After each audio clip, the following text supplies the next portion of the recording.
Hi Aries, how are you? Welcome to the Untitled Tarot. My name is Lauren B. I pre-filmed some videos last week, so I believe the last post I had was on Friday. The monthly readings went out, the Element by Design readings. But I actually, I've been on a little sabbatical, so I actually haven't filmed anything in almost a week, so that's weird for me. That's unusual, but it gave me some time to rest, which was really nice. I appreciate all of your patience. And it gave me time to develop a few new spreads for the channel, which I think are going to be really helpful. Part of my instructions, my guidance that I'm getting is to really use the readings not only just to really tell your stories, but also to really help you like learn and grow and become more conscious co-creators in the writing of your story. So I have a new spread that I'm gonna do for the weeklies this go around. I hope you guys enjoy them. It's about your gifts. It's about your spiritual gifts. We're calling it the Grow Your Gifts spread, I guess. It's the working title. And so what I'm gonna do is I'm gonna pull out some general energy for you, and then I'm gonna look at your spiritual strengths, sort of your aptitudes, what you're really strong in. And then we're gonna look a little bit at your blind spots, and then how we can really help grow your gifts, grow your connection to source, and how that's going to better serve you. And then we'll pull out a couple cards at the end to see sort of what the results that we can expect if we stay on top of our homework, right? So that's what we're gonna do. We're gonna use the Tarot of the Old Path for you, and let's see how it goes, right? Okay, very good, Aries. Father God, thank you for being here with me in Aries today. I ask that you bless and cover these messages for their highest of good. We love you, we praise you in all of our seasons. The utmost high, in Jesus' name we pray. Amen. Amen, Aries. So let's give these a little bit of a shuffle. Let's see what we got going on for you. I'm excited about this spread. It's different for me. Normally I just kind of shuffle and pull and just see what comes out, but it's important for me to really be able to teach you guys a little bit more. This card seems to want to come out, so we're going to take it. To really kind of teach you guys, help you, help yourselves a little bit as well, right?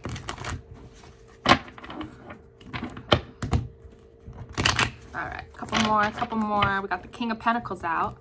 King of Pentacles out, so that's good. That's very nice. I love the King of Pentacles. He's my favorite king. Okay, we're gonna take this because it's falling out. Ace of Rods, Ace of Wands. I just prepped these decks, so I'll make sure they're extra. Read all about it shuffled for you. All right, let's see if anything else wants to come out for you. These two? Okay, we'll take these two. All right, Aries, so let's just look at your general energy first and foremost. So we have the King of Pentacles, so that's good. So that's saying that you're really trying to stay on top of your stuff right now, right? You're being very protective of what you have. You're kind of taking care of a lot of things all at once. You're very interested in your sort of reputation right now as well. You have the Ace of Rods too, which is saying that you have a lot of stamina right now as well. You have a lot of energy, you have a lot of inspiration, you have a lot of ideas coming to you, which is really, really nice. And with this butterfly as well, it's telling me that you're very adaptable right now too. You have no problem kind of transforming that initial spark of inspiration and then transmuting it into an actual seed that you can kind of plant and grow. That's really, really beautiful. Now, on the other side, we do have the Three of Pentacles and the Five of Pentacles in reverse. Now, what this is telling me is, one, with the Five of Pentacles in reverse, that you are trying to come out of a feeling of lack, right? Really keep more of your perspective on the things that you do have, what you can do, as opposed to the areas that you feel limited in, areas that you feel inadequate in, and areas that you feel left out in. That's really, really good. The Three of Pentacles in reverse, the Three of Pentacles upright, this is like a workshop sort of energy, which tells me that you're not really fighting your way out of the cold. You're just trying to just kind of naturally allow yourself to go through the process, kind of latch on to anything that is making you feel good right now, feel excited and hopeful, and then just focus on that to help build up your confidence as well. Because King of Pentacles is coming through very, very confident to me today. So that's really good. That is really good. I'm wondering about this Three of Pentacles though, if we can kind of flip it and reverse it, put our things down, you know? So let's look at your spiritual strengths. Let's look at your gifts right now. What's sort of your strong points that we can really harness?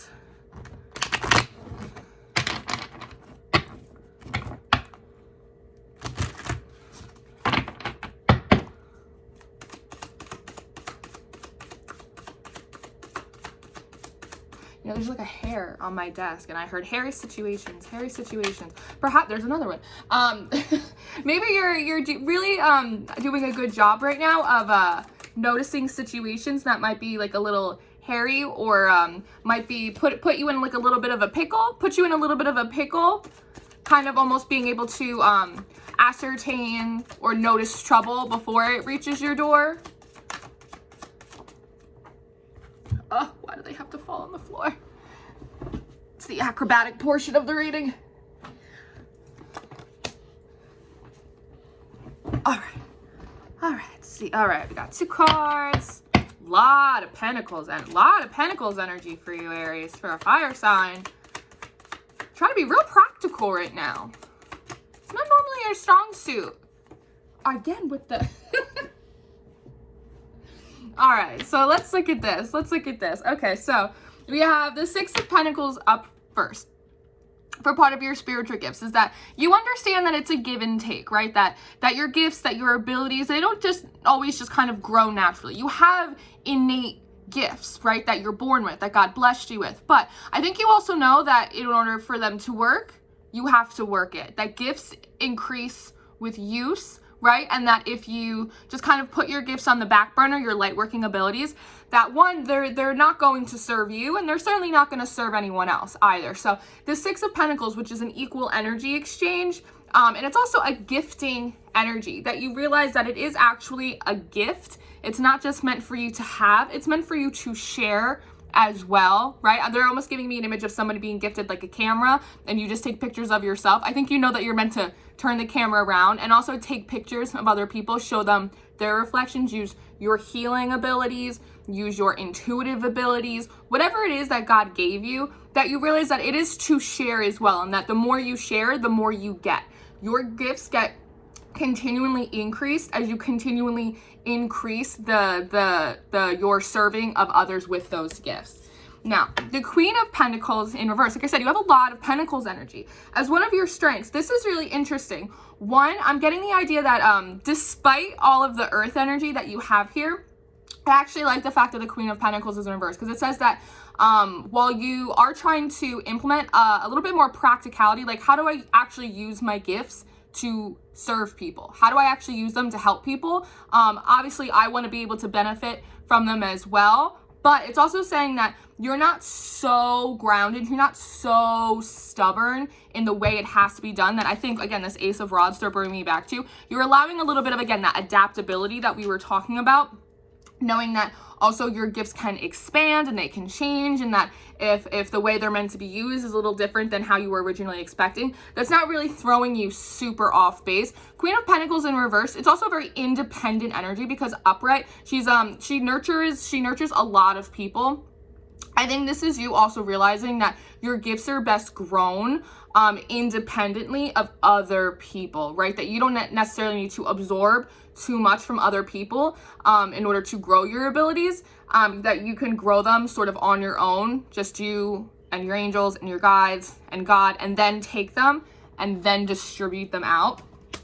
And then you have the 2 of Swords in reverse as well, which is also really nice to see, because this is saying that, again, you're also not blind to the process. I think you realize that it is, in fact, a process. It's not just like you wake up one day and you're like, upgrade. They're like upgrades and downloads and all that stuff. It takes time to process, to digest, to integrate into your wholeness, into the culmination of your experiences, that you have to learn how to then practice those gifts that you have as well. And there's a certain trial and error kind of factor there. You know, sometimes you go and they're giving me baseball now, like you're gonna strike out a few times, but eventually you learn how to run the bases, you learn how to hit that ball, and it's also not being too hard on yourself as well. So I think that is really good, because you're giving yourself enough room right now to explore your gifts, to explore your intuitive abilities, without putting yourself in a box. But also, again, all this Pentacles energy. It's you're being very practical in the sense that you have to practice, you have to invest that time, and that you have to then take that and share it with other people for the benefit of the whole. Otherwise, I think it's almost like use it or lose it. That's kind of the energy that I'm getting. I think you realize that there might have been a time in the past where you were really perhaps more self-focused on your gifts, right? How they were going to benefit you, how your manifestations were going to come in, and not so much how they could be better used to serve other people along their journeys, right? More concerned with being blessed than being a blessing. And I think you really full-on Missy Elliott it now. You really flipped it and you reversed it. And I think because of that, you're having a better return on investment. They're giving me all these very practical econ terms, and that, I'm a Pisces, that is not my strong suit. I promise you that. So let's look at your blind spots. Let's see some areas that could use some push-ups, use a little bit of strengthening. Let me know how you guys like these spreads too. I was working with my angels on these spreads, so I'm interested to see what you guys think as well, if they're actually helpful to you, because it's important to me that these are helpful to you. Self-doubt, one of your blind spots, Aries, right now. Two of Rods in reverse. Two of Rods is just Two of Wands. So this is about having to choose a path, right? Kind of that fork in the road. But oftentimes when we see the Two of Wands in reverse, especially in this deck, it's about getting a higher perspective as well, kind of forest from the trees to get a little bit of that intuitive giraffe spirit kind of foresight to see which path might really serve you best in the long run. This is not really kind of choosing a path, almost in a sense of being paralyzed. It almost is coming through a little bit like the Hangman too. A little bit, it's self-doubt. It's just pure self-doubt energy of I don't know which way to go. I feel so stressed out about it. I'm almost a little indifferent. What'll be will be. Let's just see what happens, right? Not really being determined enough, confident enough to pick a path, because at some level there's an underlying feeling of I really can't do it. I really can't be good at this. What if this is just a fluke? What if this is just beginner's luck? What if I'm not as good as I think I am? We all go through that, but that is a blind spot. That is a weak spot that we want to kind of work on a little bit.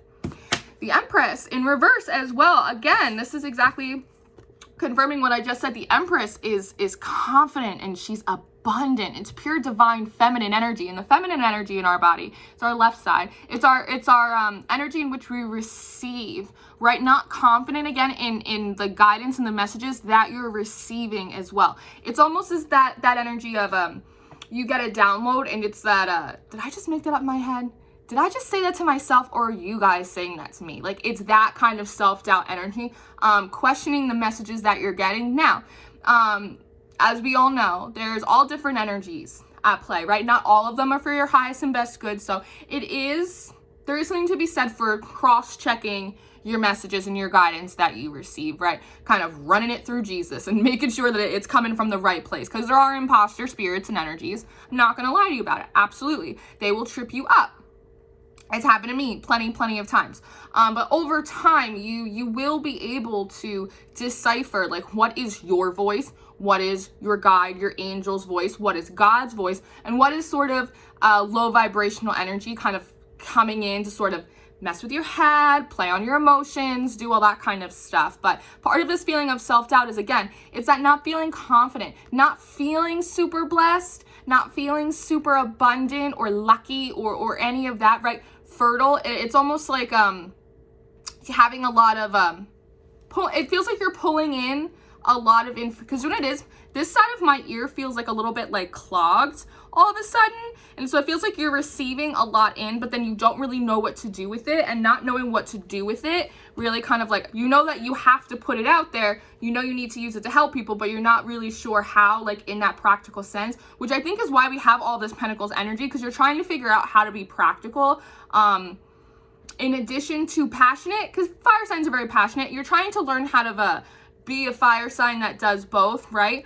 And that's coming from a sense of self-doubt. It's almost I don't want to lead people on the wrong path. I don't want to say the wrong thing. I don't want to do the wrong thing.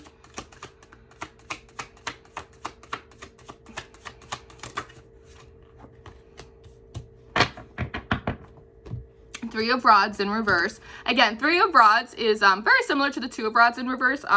Three of Wands talks about being on a mission, your path, your destiny. In reverse, again, it's not really going about that out of a lot of fear of self-doubt or a fear of lack, or of like, I'm not going to have what I need to get myself there. Threes are also a communal number as well, meaning that that perhaps you don't realize that there actually is more support available to you in whatever particular community you're in, right? Whether it's the spiritual community, whether it's the tarot community, whether it's the prophetic minister community, whether it's just in terms of your angelic community, in terms of your support system, right? That there is more, there are more people in the flesh and there are more people in spirit for you to lean on than perhaps you're giving yourself credit for. Because in this card too, this guy, right, he's trying to build this thing and someone's up here, right, ascended, right? Even your ancestors are trying to throw you a bone. They're trying to throw you a bone and you're almost not taking it because you don't even realize that it's there. It's that feeling of like you have to do it all on your own, right? Again, it's that very independent energy of this Queen of Pentacles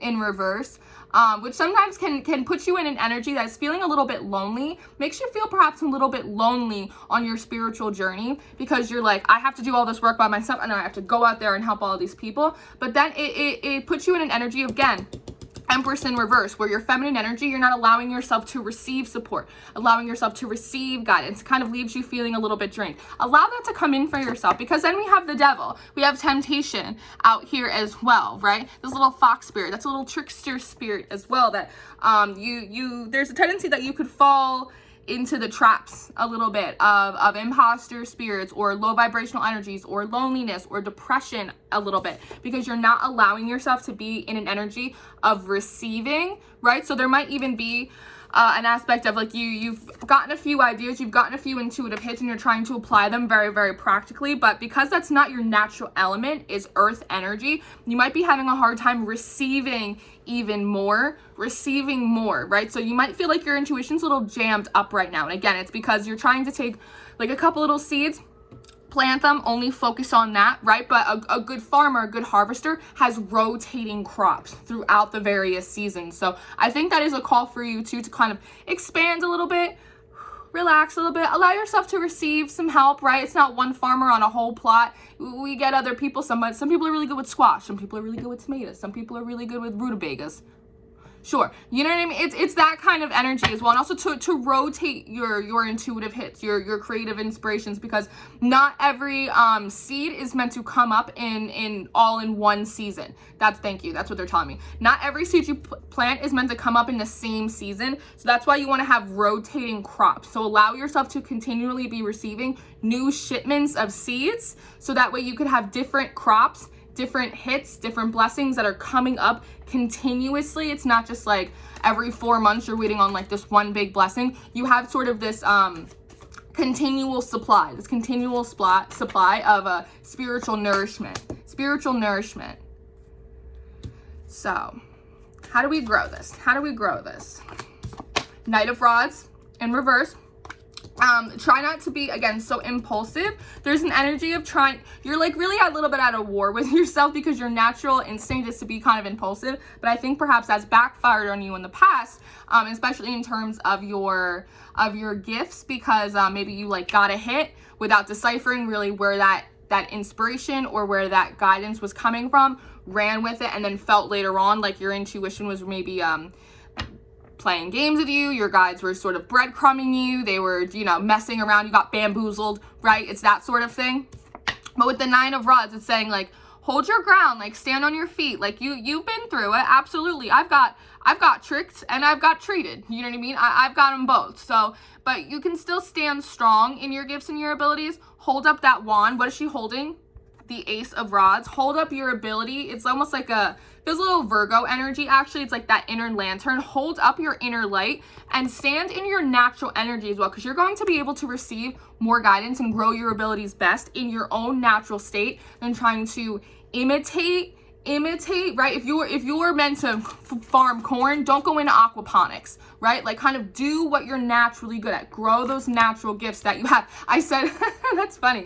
I said the Hermit, and here we have it. The Hermit, card number 9, the wise one, right? Also, come out of your shell a little bit, right? You don't have to be like so practical and like business minded, right? Don't treat your gifts and your abilities like a business is what I'm getting as well. You're not a project. You're a person, you're a soul. Allow yourself to receive the help. Allow yourself to receive guidance in different ways. Have those rotating crops. They're not all gonna come in the same season. Don't treat yourself like a business, right? Because the more you treat yourself like a mechanism, the more like carnal minded, the more carbon based you become, as opposed to ascended, spiritual, ethereal. And that's when you really get to float around.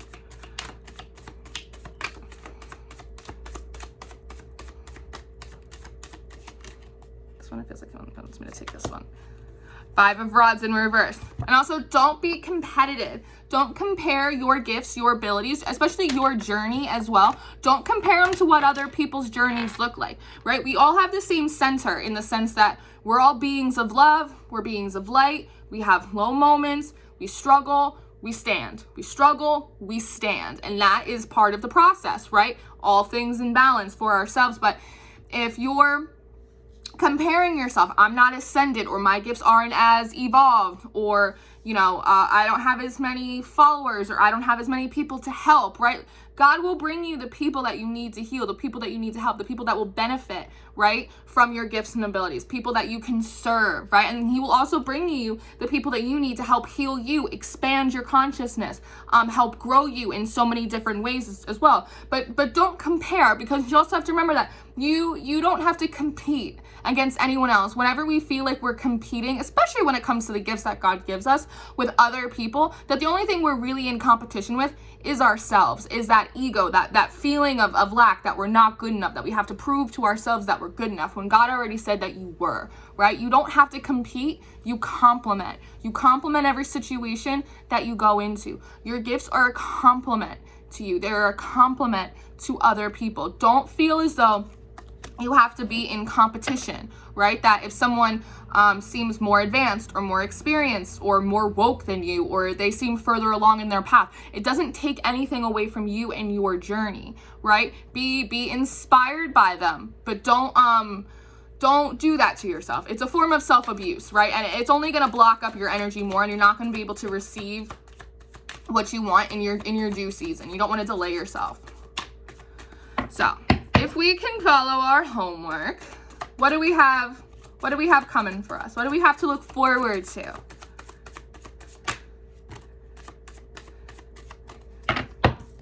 Conscious choices. Beautiful, beautiful. We have the 10 of Rods and the Lovers out. I love this. You might be seeing 16. You might be seeing 16 or 61 a lot. The 10 of Rods, this is the 10, which means that you're coming to the end of the struggle, to the end of the wilderness. Do you see how he's sort of like in the wilderness? It's a very biblical sort of term, but you might want to call it the dark night of the soul, any of that stuff. Coming out of the sticks, coming out of the twigs, back to mainland, back to yourself, right? Not in that constant feeling like you're being buried underneath all of your own stuff, right? And the Lovers is this is a card of Gemini, which is allowing a little bit more air energy to come in here as well, which I think is really nice. But the Lovers is also a card of choice, that at the end of it, you will have the ability to choose, right? It won't be like, I'm stuck in between all of these twigs. I'm stuck in my surroundings. I'm stuck feeling lack. I'm stuck feeling like I can't receive. Realizing that it is just a choice to just love God and love people. Live and let live, right? And also to love yourself, your masculine and your feminine energies, and how they both can serve you. They both can serve you. That you don't have to pick one. You don't have to sit so deeply in your masculine energy trying to prove that you are gifted and blessed to the world, that then your feminine energy then gets neglected, and then she can't receive anything that she needs to. Beautiful. And then we have the Death card. This is transformation. The Death card is one of the best cards in the major arcana, because it talks about total and utter transformation, an end to the way things used to be, the way you used to feel about yourself, the way you used to feel about your gifts, and instead the ability to have a rebirthing time, a rebirthing experience, like fresh and new. I'm almost hearing like like when you clean something and it's like squeaky clean. It's like your gifts are squeaky clean, free of the competition, free of the insecurity, free of the self-doubt, free of trying to treat yourself like a machine, right? Kind of being more expansive in it, allowing yourself to ebb and flow, almost like a heartbeat That's how I'm kind of seeing, like, the expanding and then the contracting, the expanding and the contractions with your natural seasons, all of your seasons. That's what you're going to be. Bum, bum, bum, bum, bum, bum. That's really beautiful. Oh, and look at that. I love that at the bottom. The 10 of Pentacles. Beautiful. That's exactly what we love to see, a transformation. And then this is really what you want, that practical application, that longevity, right? Those consistent crops coming out every single year. It's like the family farm, right? This is your reputation. This is your legacy. This is your namesake. What will be left over long after you're gone, the impact that you'll be able to positively have on other people with your gifts radiating out from you for a long, long time. So Aries, this was your growing your gifts working title. This was your growing your gifts spread. I hope that you liked it. I hope that this was helpful to you. I really do. Please let me know what you think. It's we're doing something new. We're doing something new. Papa's got a brand new bag. So thank you so much for watching. Any information you'll need from me, Patreon, personals, the decks, Instagram, all of that stuff is in the description box if you'd like to check it out for yourself. Until I see you next time, stay prayed up, stay blessed, stay growing. I'll see you soon.